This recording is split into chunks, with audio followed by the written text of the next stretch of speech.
Bismillah ar-Rahman ar-Rahim, mes très chers frères et sœurs, assalamu alaikum wa rahmatullahi wa barakatuh. J'espère que vous allez tous bien. Écoutez, mes très chers frères et sœurs, ces recommandations que le prophète Nuh alayhi salam a dit à son fils. Abdullah ibn Amr rapporte: Nous étions chez le prophète Mohammed sallallahu alayhi wa sallam lorsqu'un bédouin, vêtu d'un manteau rayé et serti de brocart, entra et dit: Votre compagnon veut rabaisser tout cavalier, fils de cavalier, et élever tout berger, fils de berger.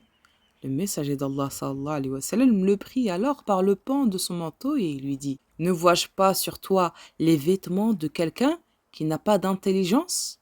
Lorsque le prophète d'Allah, Nuh alayhi salam, fut sur le point de mourir, il a dit à son fils: Ô mon fils, je vais te dicter ce testament. Je t'ordonne deux choses et t'en interdis deux autres. Je t'ordonne de témoigner qu'il n'y a de divinité digne d'adoration qu'Allah. Car si on mettait les 7 cieux et les 7 terres sur le plateau d'une balance et l'attestation qu'il n'y a de divinité digne d'adoration qu'Allah sur l'autre, la balance pencherait du côté du plateau de cette dernière. Et si les 7 cieux et les 7 terres étaient un anneau solide, l'attestation qu'il n'y a de divinité digne d'adoration qu'Allah l'aurait brisé. Gloire et louange à Allah. C'est par elle que se lient les choses, et par elle que les créatures reçoivent leur subsistance. Et je t'interdis le polythéisme, le shirk et l'orgueil. On dit: Ô messager d'Allah, nous savons ce qu'est le polythéisme, mais qu'est-ce qu'est l'orgueil? Est-ce que c'est le fait que l'un de nous possède une paire de sandales avec 2 beaux lacets? Non. Est-ce que c'est le fait de porter un habit neuf? Non. Est-ce que c'est le fait de posséder une monture? Non. Est-ce que c'est le fait d'avoir des amis qui lui tiennent compagnie? Non.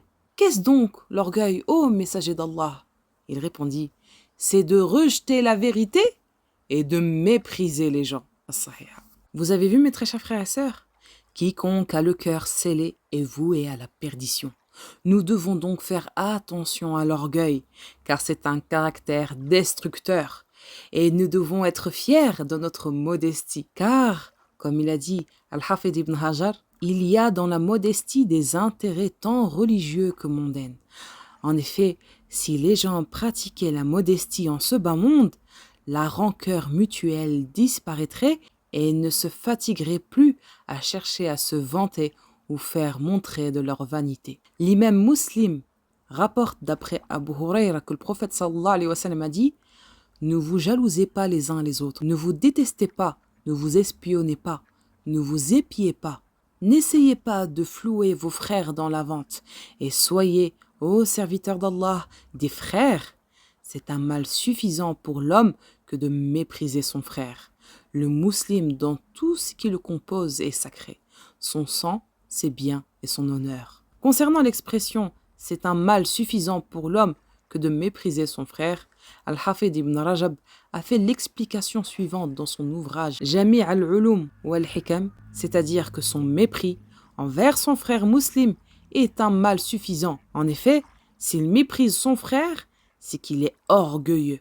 Or, l'orgueil est un des mots le plus néfastes. Et voilà, mes très chers frères et sœurs, nous sommes arrivés à la fin de cette vidéo. Dumtum fa'alatillah wa amani. Wassalamu alaikum wa rahmatullahi wa barakatuh.